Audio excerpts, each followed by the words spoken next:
எல்லாருக்கும் வணக்கங்க.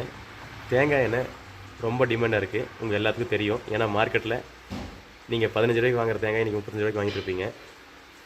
தேங்காய் எண்ணெய் டிமாண்டாக இருக்கனால நாங்கள் எங்கள் வாடிக்கையாளருக்கு 5 லிட்டர் கேட்கறவங்களுக்கு 2 லிட்டரு, 3 லிட்டர் கேட்கறவங்களுக்கு 1 லிட்டரு இந்த மாதிரி தான் கொடுத்துட்ருக்கோம். ஏன்னா நம்ம வந்து இல்லைங்காமல் கொடுக்கணும், யார் கேட்டது இல்லைன்னு சொல்லக்கூடாது, அந்த மாதிரி தான் போயிட்டுருக்கு. இன்றைக்கி வரைக்கும் எங்களால் முடிஞ்ச அளவுக்கு 1 லிட்டர் 2 லிட்டர் தேங்காய் எண்ணெய் கொடுத்து தான் இருக்குங்க. இன்றைக்கி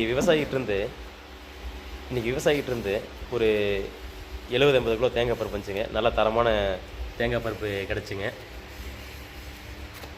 அதை தான் இப்போ ஆட்டிகிட்ருக்கோம். அந்த தரமான தேங்காய் பருப்பு தான் இப்போது ஆட்டிகிட்ருக்கோம். நாங்கள் எப்படி சோலார் ட்ரையரில் காய வச்சுருக்கோமோ அதே மாதிரி நல்லா தரமாக வந்துச்சுங்க. இது வந்து சல்ஃபர் ஃப்ரீயான தேங்காய் பருப்பு. எதனால் தேங்காய் பருப்பு வந்து டிமாண்டாக இருக்குன்னா, இன்றைக்கி தேங்காய் டிமாண்டாக இருக்கனால ஒரு 70 நாளில் வெட்ட வேண்டிய தேங்காயை 60 நாளையே வெட்டிடுறாங்க மரத்துலேருந்து. அதனால தான் வந்து பார்த்திங்கன்னா தேங்காய் கொப்பரையும் நல்லா முத்துன தேங்காயும் டிமாண்டாக இருக்குங்க. அதனால தான் விலை உயர்வாக இருக்குங்க. இப்போ வந்து இந்த தேங்காய் வந்து நல்லா முத்திருந்தால் மட்டும்தான் தேங்காய் தொட்டிலேருந்து பிரிஞ்சு வருங்க. முத்தாத தேங்காய் இருந்தால், இளங்காயாக இருந்துச்சுன்னா தேங்காய் தொட்டியோட ஒட்டிக்கும், தோண்டவும் முடியாது, எண்ணெயோட குவாலிட்டியும் வராது, தரமும் குறைஞ்சிருங்க.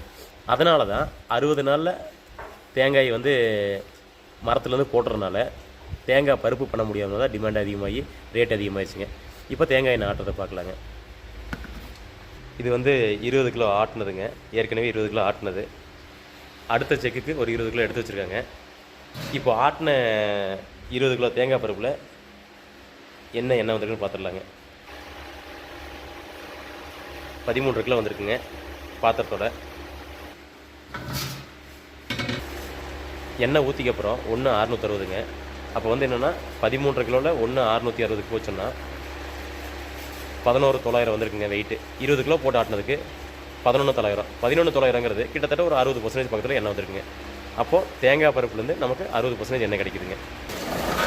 அடுத்த செக்கு 20 கிலோ ஆட்டுறதுக்கு ரெடி பண்ணிட்டுருக்காருங்க, போட்டிருக்காரு. எண்ணெய் இறங்க ஆரம்பிச்சிச்சுங்க. சூப்பராக எண்ணெய் இறங்க ஆரம்பிச்சிச்சு. தேங்காய் பருப்பு சுத்தமாக இருக்கனால எண்ணெய் முதலேருந்தே பாருங்கள் நல்லா சுத்தமாக வருதுங்க. இன்றைக்கி எங்ககிட்ட சுத்தமான தேங்காய் எண்ணெய் விலை வந்து பார்த்திங்கன்னா 300 ரூபாய்ங்க. இன்னொரு மாதத்தில் தேங்காய் வரத்து அதிகரிச்சுன்னா தேங்காய் கொப்பரை விலையும் தேங்காய் விலையும் தேங்காய் எண்ணெய் விலையும் குறையறதுக்கு அதிக வாய்ப்பு இருக்குங்க.